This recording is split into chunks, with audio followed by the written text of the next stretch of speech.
This video was made possible by Brilliant. Learn complex concepts simply for 20% off by being one of the first 200 to sign up at brilliant.org/RealLifeLore.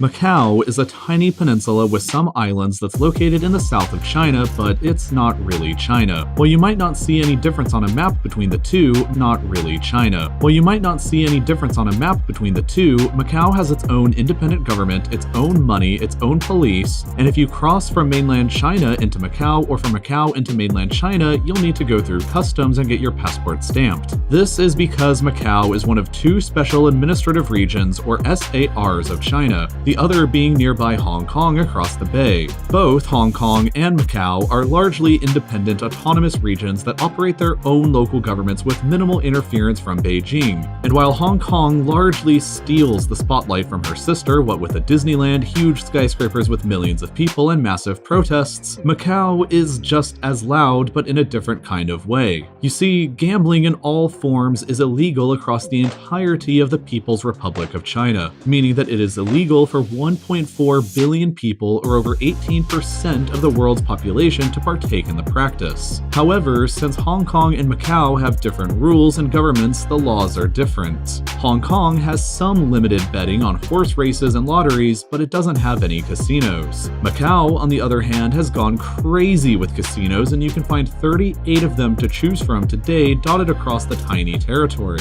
Tiny Macau is the only place in China where you can legally gamble inside of casinos. But Macau's unique situation extends far beyond only China. Extend the map out and you can see that casino gambling is also illegal in nearby areas like Vietnam, Taiwan, and Japan, while only 2 casinos exist in the entire country of South Korea. The concentration of 38 casinos in such a tiny area is unprecedented in East Asia, and it's part of why Macau could be considered the most internationally visited city in the world. If you count mainland Chinese and Hong Kong tourists visiting Macau as foreign arrivals, which you might, because they do need a passport in order to get in, Macau easily becomes the most internationally visited city in the world, with nearly 31 million people visiting in 2016 alone, or nearly 85,000 people every day. Macau only has a population of 653,000 people living there, which, in the tiny space that it occupies, already makes it the most densely populated administrative region of the entire world. But with the amount of visitors coming in, it means that on any given day, 1 out of every 10 people that you see in the city is an international tourist. Macau, as a small city, generates more dollars in tourism revenue than the entire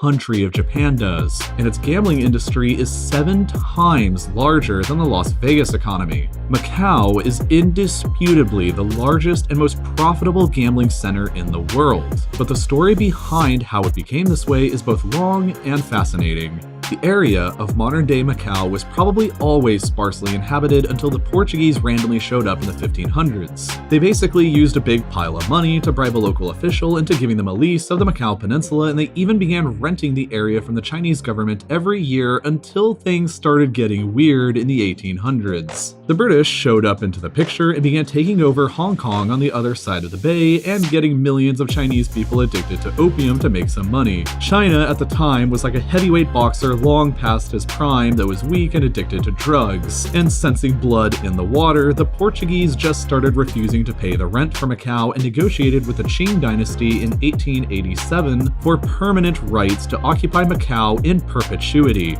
Since Macau's importance as a trading port had begun diminishing following the British takeover of Hong Kong, the Portuguese decided to legalize gambling in their territory as a way to increase the local government's revenue. Things were pretty simple for a while, with the only gambling consisting of traditional Chinese fontan houses that paid a license fee to operate to the government. But things started heating up in the 1930s when Macau granted monopoly rights to the entire gambling industry to the Tai Hang Company. But they really sucked and they didn't really do a whole lot with that, and oh whoops, now we're in World War II and Japan has begun taking a rude, unwelcome vacation in China with millions of soldiers. But the Japanese were much less rude to Macau and respected the tiny Portuguese peninsula without ever attacking or occupying it. Macau kind of became known as a safe haven during the war, and it especially became one afterwards, when China couldn't decide who the real China was, and millions more people died because of that. Refugees flooded into Macau, and with a new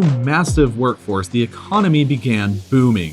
The 1960s came around and Macau decided to grant the monopoly gambling rights again to a different company that hopefully wouldn't suck as much this time, called STDM, which stands for this, but yeah, I don't speak Brazilian very well. Anyway, STDM introduced Western-style casino games into Macau for the first time and invested heavily into modernizing the marine transportation between Hong Kong and Macau so that the millions of Hong Kongers could easily begin gambling inside of Macau. Everything was great until the old problems of there being multiple Chinas came up once again in the 1990s. The UK gave Hong Kong back to China in 1997 because they signed a treaty back in 1898 that they'd give it back in 99 years from then. 99 years came and went, and the British peacefully agreed to transfer it back to Chinese rule. The Portuguese argued that the treaty they had signed with Qing China enabled them to keep Macau forever, but the People's Republic of China wasn't exactly in a listening kind of mood, and with a population a bajillion times bigger than Portugal's, with millions of soldiers and with a very unsympathetic United Nations, Portugal never really had a choice, and they too peacefully transferred Macau back over to China in 1999.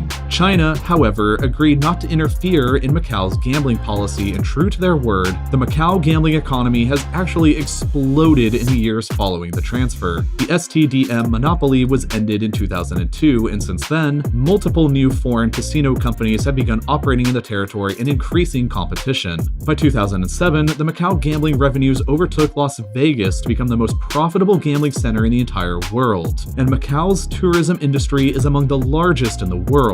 But Macau's heavy reliance on the gambling industry does bring certain problems. As of this moment in 2019, taxes on the gambling industry make up a whopping 70% of Macau's government income. The gambling industry is heavily reliant on the prosperity of the people who actually gamble. Recessions mean less money to travel there and less money to gamble there, meaning that a future recession in either China or Hong Kong or both, which account for 87% of all the tourism in Macau, would severely negatively impact the Macau economy. Further, it's unclear what China's intentions are for the future of the territory. China agreed to respect both Hong Kong's and Macau's territorial sovereignty for a period of only 50 years. So until 2047 for Hong Kong and until 2049 for Macau. By that time, the world's largest gambling center could be at a risk of ending, or maybe not, but only China knows. Less than 200,000 Americans visited Macau last year, while tens of millions of them visited Las Vegas. Either way, if you're planning on visiting a casino or gambling and you want to actually win money, it helps to know how to actually play the games there, what to do in specific scenarios, and what your chances are at actually winning after you're dealt a certain hand. You need to learn and understand the principles behind the casino games if you want to stand a good chance. And that's exactly what Brilliant.org allows you to do in their Games of Chance course, where you can find entire sections on mastering blackjack, mastering casino craps, and how to calculate bets while playing roulette, among other things. Math is naturally confusing to me, but what I love most about Brilliant is the way that they make super complex topics like that easy to understand even for beginners, like the math that goes behind something like blackjack.